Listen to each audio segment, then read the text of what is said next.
Hey, how's it going? This is Brian from B's Music Shop. I'm here at the 2023 Chicago Vintage and Custom Drum Show. I'm here with Ripken from Atlanta Drum Shop. Just about to open, right? Right. Just about to open. In a couple months. Awesome. Well, you've got a really impressive drum set here. You want to tell us about this? Yeah, so this is one of 30 exact replicas that DW had made for Neil Peart's R30 drum set.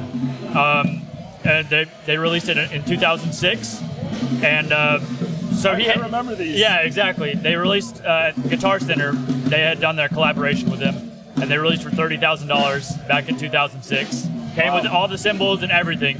But other than that, it's the exact identical acoustic set that he would have played. He obviously had electronics and everything in the back, but they had released this all the package with the cymbals and everything else.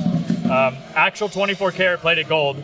So Can we hold up the snare drum a little bit? Yeah. You have to. Oh, yeah, I wear gloves to wear set gloves. this thing up, but You guys are selling this, right? Here? well, No. we've been down that road one time. This is actually our second that we've had, and I don't think this one's ever going to go away. I can grab the snare drum. Yeah, absolutely. I feel like you should do a magic trick with it. With This the thing gloves. is also like 20 pounds. So my God. This is one of DW's edge snare drums, so you can see the edge of it is that metal. boys. Yeah. But I mean, it's 20 pounds. So And the edges, I remember these when they came out, but if Eric, you can see this, or when you guys see this, it has like all from different albums from Rush. yeah. So it's the same thing on all the drums as well. It has different little insignias that mean something to Rush fans and everyone else. That it relates to other music and everything like that. So it's Well, I as a Rush fan, it means something to me. Yeah. I love all these. So exactly.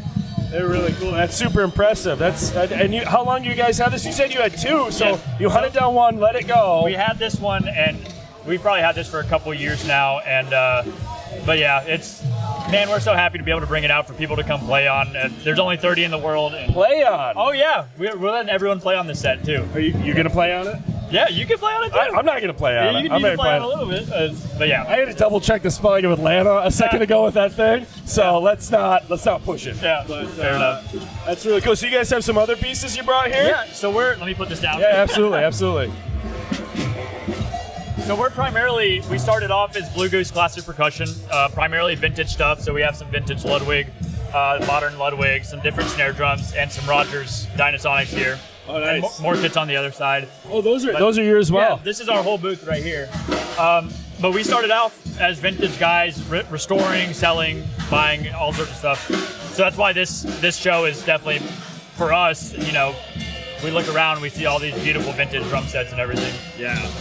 And this is sort of an odd man out right here, despite it being the centerpiece of the whole booth. It's such a, like you say, 30 of them ever made. Yep. It's such an iconic piece of that band's legacy is the giant drum kit. It's really cool to see one of. I've never really seen one in person. I saw pictures of them and, remember when they were doing it, but this is the first time I've ever seen one. So. And that's the whole point too. I mean, who knows where all the rest of them are? They're probably sitting in people's houses or basements or whatever, and letting people come out and play it.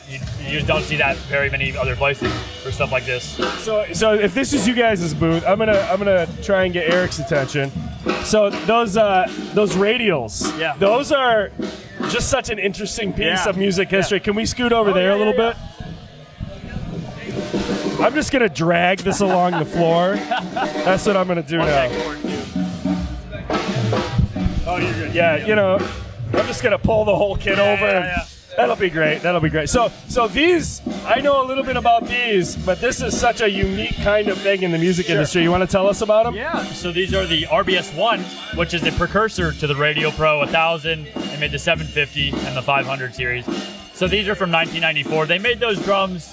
And these are made by Peavey, if they can't see the logo. So Stephen Volp was the inventor of these drums, and Peavey had marketed them and everything from, I think, 1994 till early 2000s. It was only a couple years that they were making these guys. Yeah, they were in, was my memory right that they made them in Nashville, or did they make them in Meridian? I can't remember. I'm not sure exactly where they were made.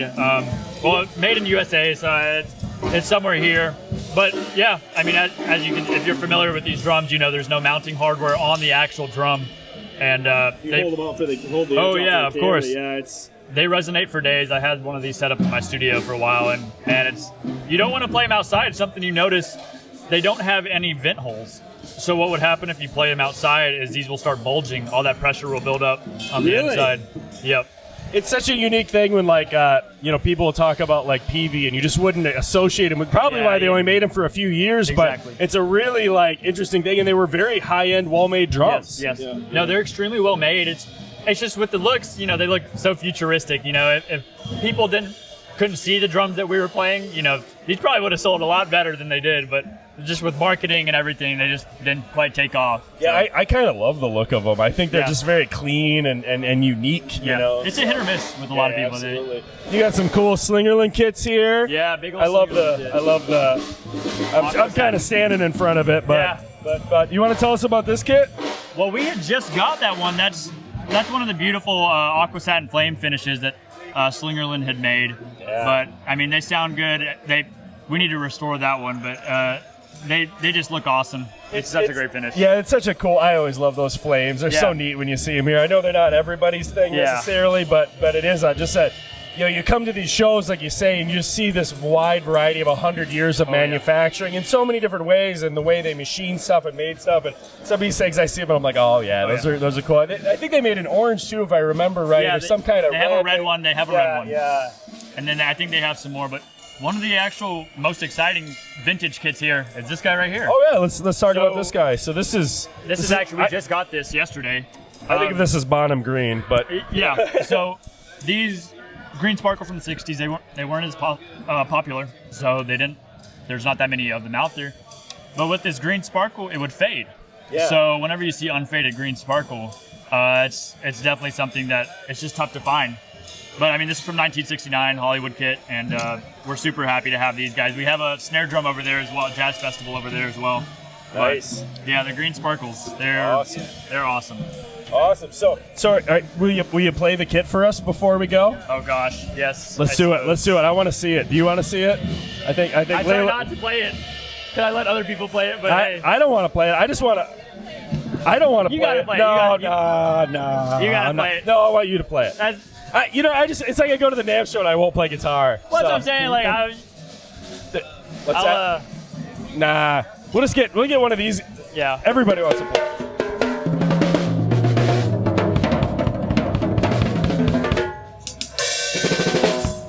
I can't play too loud or they're gonna upset. Yeah. Rob's out looking. Go. Yeah, Pass.